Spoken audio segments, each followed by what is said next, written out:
Okay, we got the patch notes here. Let me take a look at these. So people are telling me that the PPSH and the OTS were nerfed, and the Krig was nerfed. This is what I've heard. Let's see if any of it's even true. Attack rifle, DMR 14, neck multiplier decrease. The DMR 14. Who the hell uses that thing? How many times I've been dying to fall damage. No, people were using the Type 63 as the close range gun too. I'll leave this on for now because I might highlight some stuff. Fix a visual issue with the okay, we don't even care about the fixes. Just make a good game. How about that? We're gonna get Iron Trials. This was something I needed to look at still as well. I haven't done that yet. Duos, Iron Trials duos. This I heard a couple things and it doesn't sound very good to me from what I've heard. There's a couple things I'm not very happy with in it. Rebirth Island, we're gonna get quads as well. September 30th, we're gonna get buyback solos, dude. Yes. Oh, too bad that's when New World comes out. I mean, if you guys blow the stream up for New World, then we'll probably play more of it. But if it's, you know, if it's lackluster, then we'll probably end up still running some of this. The numbers limited time event begins September 21st. All right, that's coming up. Instant 5K cash in the current match for unique mobile broadcast stations active. On that first game. Were you able to get any good voiceover effects from DJ Khaled? I don't think we got any clean ones, but I don't know. That's going to be my team would have got that together.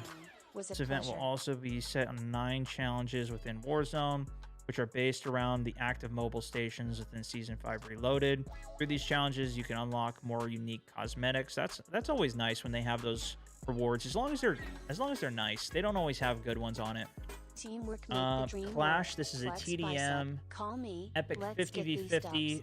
This I actually played this when I was warming up for the event. This was pretty cool, this Clash mode. Okay, the Iron Trials. This I wanted to actually read through and kind of give some of my thoughts on some of this, because a lot of you guys were asking about what I thought about the new Iron Trials 84 mode. The rules have changed. Last week, we gave you a first look at some of the fundamental changes coming. Altered health and regeneration. This can actually be good. If they increase the time to kill, that will be better for higher skill players. Gives them more time to work with, potentially turn on somebody, headshot them with a sniper, whatever it might be. Removal of free loadout drops. Again, catering to higher skill in terms of maybe at least you got to get some kills, be able to complete some contracts to actually get your loadout rather than just hiding and getting a free one. New gulag rules, which I don't know how this is going to work. If this is like when you played the gulag and you won, meant you get to come back again and do the gulag again and do it again. That would be really interesting. Again, catering to the higher skill, coming out on top to where if you can keep on winning gulags consistently, you got to keep coming back. That would be interesting. Just speculation here. New adjustment to environmental hazards. I don't know what that means. Is that like falling outside of the map? I don't know. And classified weapons, which maybe this is good, maybe not so much, but this might be better if they're actual good floor loot options for you to pick up. That's how I would see it. Here are 3 additional changes to expect. Field upgrades. Dead silence and stopping power have been removed. Fantastic. Leave the pocket sand on the playground. What are they calling?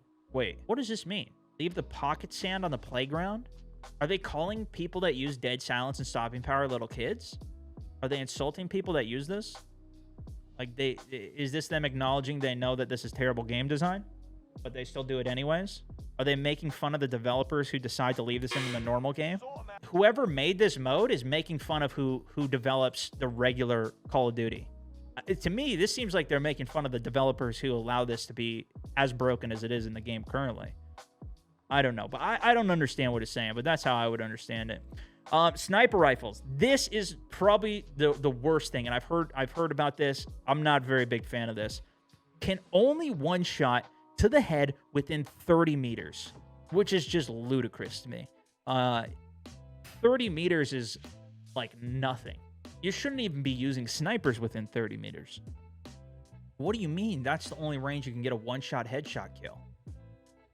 You're going to have to get up close and personal with the competition. What are you talking about? With a sniper rifle? You think that this is good? You're going to have to get up close and personal with the sniper rifle. Like, this statement seems like they're just clueless. I don't know. You would never do, like, that's not the design of a sniper rifle. It may be in Call of Duty multiplayer, where you're just doing 360 no-scope, trick shot, cross-map. You know, this is one of the reasons Battlefield sniping is so good. They understand sniping really well, at least for the multiplayer, at least in how I like to play it. This seems stupid to me. If anything, just make it harder. Just make it so that certain snipers are banned. For example, when we saw the Z-Laner competition, they made it so that certain sniper rifles were banned out of the game. This just seems stupid. Or make it so that the player can do something to acquire. So, for example, in PUBG, you couldn't get a one-shot headshot snipe unless you had a level 3 helmet on. Now, this game doesn't have level 3 helmets, but that's still something that's a rare upgrade that makes it a little bit more competitive and gives you that immunity to the one-shot headshot snipe. This seems dumb to me. Vehicles, ATVs, and dirt bikes only. This actually seems great. I hadn't heard about this one. You'll need to dispatch your foes the old-fashioned way. Plan your drops carefully and rotate early. I like that. That sounds good to me. I think even if they included the tac rovers, that would have been fine. Those things are pretty terrible as well. And they're really easy to snipe people out of. Or even if you're not sniping, if you're using assault rifles, you could still beam people out of that. As mentioned, those who place first will receive an exclusive calling card. There you go. We'll be unveiling the full extent of the changes as we draw closer to the playlist. I'm kind of interested to see it. I don't really have super high expectations for it. It seems like they're trying to make it more competitive, which I think it can be fun. But I think in the same way of like the realism mode that they added, I don't think this is going to be very interesting to a lot of people, unfortunately. Maps. Mobile broadcast stations. Previously dormant mobile broadcast stations. It is suspected that they will soon be amplifying Dragovich programs. This is where, I don't know where it was, but I read that when you go to the buttons, you would get $2,000 cash. New Gulag loadouts, new pregame matches, fixed bugs, weapons. Decide Melee. During the numbers limited time event, those will be completed. Oh, this is the rebalances that's happening as well. FAL nerf, EM2 is the same. They're going to tweak something with it. Some stuff's going to get worse, some's going to get better. C58's getting nerfed again. Groza's going to get buffed again. Poor Groza. It's never really been a majority fan favorite. Krieg is getting nerfed again. Stoner's getting nerfed. OTS getting nerfed. Type 63, super big nerf. DMR gets a buff. Tac Rifle Charlie gets a buff. PPSH is still about the same. Okay, let's see. While assessing the power level of Cold War weapons, we have observed some discrepancies between ease of use and efficiency. While we believe it is important to have a wide array of weapons which can be utilized by players at all skill levels, it's crucial to the health of the game that their effectiveness scales appropriately with the skill level required to wield that weapon. Right? So that's meaning that if the weapon is going to be super broken, easy to use, then it's got to be worse. It can't be as good as the C58 or the higher skill weapons for being so much easier to use, which is something you hear me harp on all the time, is that if you've got an easy, like I like to use the easy to use guns.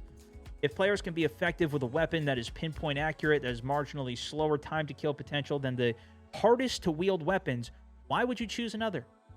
This is the exact question that I always ask everybody. As we continue to address these weapons, we'll also be making adjustments to Black Ops Cold War attachments that offer recoil control. We feel these changes will be provided it'll be fair, more diverse long-range landscape. This, too, is like, you got to keep in mind, whenever they nerf all these long-range guns, this makes sniping better.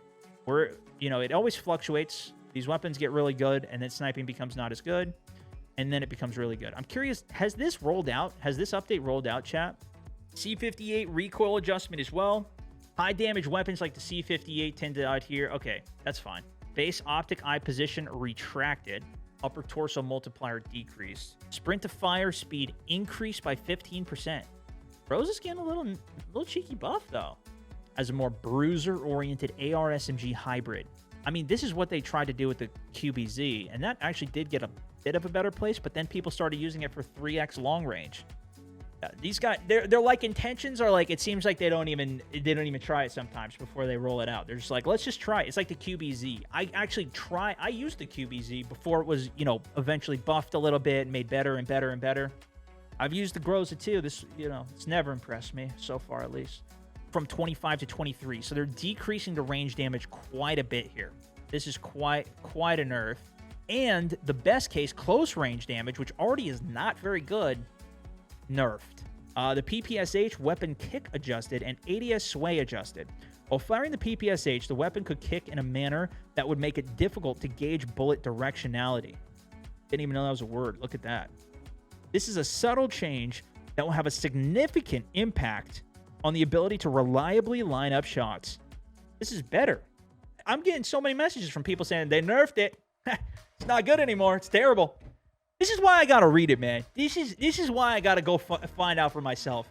Good intel. I'm liking it. I think this is going to be pretty solid. The only thing that I'm not liking as much, I think, is going to be the iron event. Sniper rifles. This is probably the worst thing. And I've heard about this. I'm not a very big fan of this. And only one shot to the head within 30 meters, which is just ludicrous.